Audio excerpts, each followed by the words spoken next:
Now it's Ask the Dietitian with Sally Sawaya from Sally's Diet Right. Good morning, Sally Sawaya. Good morning, Gavin. Good morning, Olga. Sally is from Sally's Diet Right, which is in Rabier. And how can we get in touch with you? How can we find more details about you? My Facebook page, Sally's Diet Right. The right is spelled R-I-T-E. I have an Instagram also, and my website, sallysdietright.com. And you're getting people ready for the summer, I suppose. Yes, true. What sort of tips are you giving people to get their body ready for the summer? I give them lots of tips. Mainly, be careful and be aware of what you eat at night, because there's always temptation and indulgence at night, having dinners out of home, So I help them choose the right choices when they go out, especially. And just I do menu planning for them just to know what time to eat so that their body remains, used to the hunger and satiety signals, so they don't overindulge. Okay. So they're never going to be really that hungry. Yes, true. So if you have a question for Sally this morning, it's 03-887-000. You came with your top 5 things. Yes, Gavin. It's 5 nutrition tips that help with easing muscle cramps. Oh, muscle cramps are the worst. Yes, They're I horrible. know. So much. You feel so much pain, but in most cases, the causes of muscle cramps are not really known. But in some cases, it may be some missing minerals in your diet. Oh, so it might not be something missing. Yeah. It might just be an unknown cause. Unknown cause, yes. So you visit the doctor in this case. But sometimes it's related to nutrition, especially if you do intense exercise where you will have some mineral depletion. Yeah. So the best thing to do is basically check first to make sure that you have all the minerals, and then once you've ruled that out, then go to a doctor. Yes, sure. Okay. Let's go through these top 5 things. What is it? Ways to prevent muscle cramps? Yes. Number 5, a banana a day can keep the cramps away. It's the potassium, It's right? full of potassium, because potassium deficiency is a major factor in having susceptibility to cramps. So if you're not into bananas, you can have also potatoes. So they are very rich in potassium, and other fruits and vegetables such as tomatoes. Tomatoes are very rich in potassium. Okay, So cool. banana is good for cramp. Number 5. Number 4. An extra pinch of salt to your meal. I know we get a lot of salt in our diet, but for exercises and for prolonged exercise in hot weather, you need to add a pinch more on your next meal, because you lose a lot of sodium and potassium in your sweat. With your sweat, exactly. Yes, and these 2 minerals, sodium and potassium, they help regulate the electrical signals to your muscles. So you need these, especially after your workout. Okay. Sometimes people put too much salt in tabbouleh. Have you noticed? Yes, I hate it when it's too salty. me too. In general, yeah, I don't like a lot of salt. I had tabbouleh yesterday, and it was just like saltuli. It And was then just you like need to drink. yeah, it was awful. So salty. Anyway, back to you, number 3. Consume 3 servings a day of calcium-rich foods. Again, calcium plays a very important role in muscle contraction, and low calcium is associated with muscle cramps. So calcium like dairy, low-fat milk, low-fat yogurt, labneh, cheese. And if you don't want any dairy, you can have it from green leafy vegetables, almonds, okra. Sardines are very rich also in calcium. Ways to stop cramp, number 2. Snack on nuts and seeds. That's because they're loaded with magnesium, and magnesium also plays a very beneficial role in muscle function. And you can have magnesium in whole grains and beans. Other than nuts and seeds.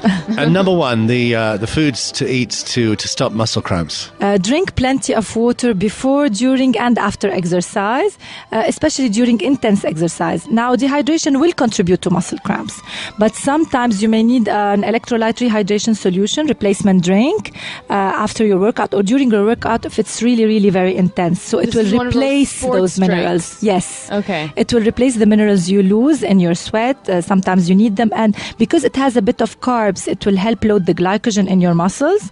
And low glycogen, if you have low glycogen, then your muscles will be fatigued, then you will have higher chances of cramping. So make sure you have that during intense exercise. Okay, 03-887-000. What would you like to ask Sally Sawaya from Sally's Diet Right this morning? Send us a message. Now it's Ask the Dietitian with Sally Sawaya from Sally's Diet Right. 03-887-000. Your questions for Sally Sawaya from Sally's Diet Right this morning. Okay, lots of different questions. Somebody says, I had a protein diet. I lost 4 kilos. And then I went to a 1,000 calorie diet and I didn't lose any weight. And now I'm on a protein diet again, but also not losing any kilos. And I'm a bit angry about it. Oh, dear. Yeah. Anger.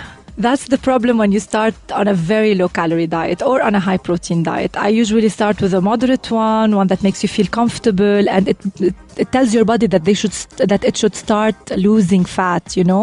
When you go very low, your body will think that it will go on a starvation mode. It will just keep so on. It thinks you're dying and you don't have any food, exactly. And it needs to survive. Yeah, it needs to catch on to its reserves. It will not burn those reserves because you're going on a very, very low calorie diet. Now, most probably the 4 kilos she lost first had a lot of water and muscle mass. So probably if she goes back to her normal eating habits, she will gain weight. Just make sure to maintain a healthy weight. Don't go below 1,200 calories because you will have a lot of deficiencies. So visit a dietitian just to help you regulate your food intake and boost your metabolism again with exercising, drinking lots of water, having many meals during the day. So you need the problem to help. Here is that her metabolism is very low. Yes. Yeah. Yes. Okay. All right. Somebody's asking about those Lebanese nuts, dami. Yes. I didn't know what that was. Are they good or do they cause fat? They're asking. They're good. If you're having, as we usually recommend, one handful of raw nuts, dami is also a good option. It has a bit less fat. Do we know what dami is in English? Maybe roasted chickpeas, is it? Something like that. Chickpeas. We used to eat them when we were young. Okay. But don't go for the sugar sweetened ones because we used to eat the sugar ones. Yeah, the pinky ones. Those.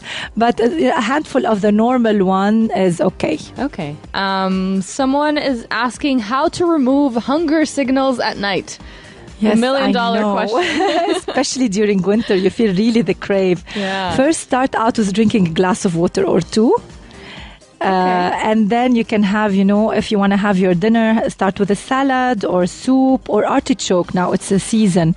So if you just have fun with that artichoke, your hunger signals will go down. Yeah. And then have your sandwich with a protein inside, like, crab, salmon, cheese, lebne, tuna. Okay.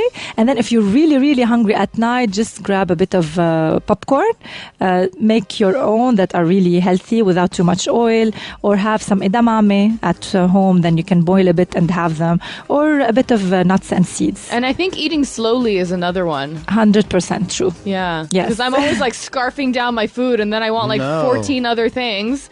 And sometimes I make the mistake in restaurants. I order more food. I did this yesterday because I had lunch at 3:30 and I was starving. So I ordered a dessert immediately after lunch. And by the time the dessert came, I didn't really want it ananymore because I was full, but it just hadn't reached my brain yet. Yes. Then it was in front of me, so I ate it, obviously. Did you share it? A little bit. Okay. It takes 20 minutes, doesn't it, for it to go to True, your brain? Gavin. Yeah. True.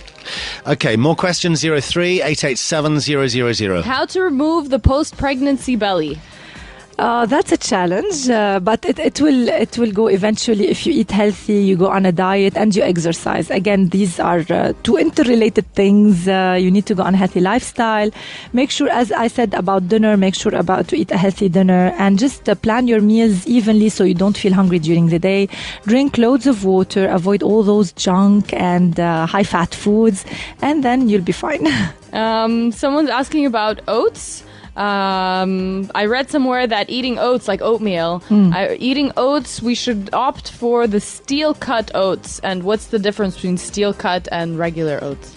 I guess those are less processed than the normal oats, so they have a lower glycemic index. Glycemic index is how much a food makes a rise in your blood sugar. So normally we opt for low glycemic index because we don't want our sugar to rise a lot, our blood sugar to rise. Okay, so and when the sugar rises in your blood, then insulin will rise, and then insulin loves accumulating fat in the body. So that's why we always opt for low GI. And the steel cut oats most probably have a lower GI than the normal ones. So it's good for people who want to lose weight, for diabetics especially. I love oatmeal. I've been eating oatmeal more and more recently. That's great. Yeah. Of course with low-fat milk or yogurt, right? Or you can even boil it with water. You can make it with water and make it salty. Yeah, and then have a protein source with that, either an egg, or some lebne or a fruit-flavored yogurt. If I could. Yeah. Well, thank you. Make it complete. Thank you for all your advice this morning. Sally Sawaya from Sally's Diet Right. You can find her on Facebook. It's Sally's Diet Right on Facebook with the right spelt R-I-T-E. Sally, thank you for coming in this morning. Welcome. Call it love and devotion. Call it a mom's adoration. Foundation.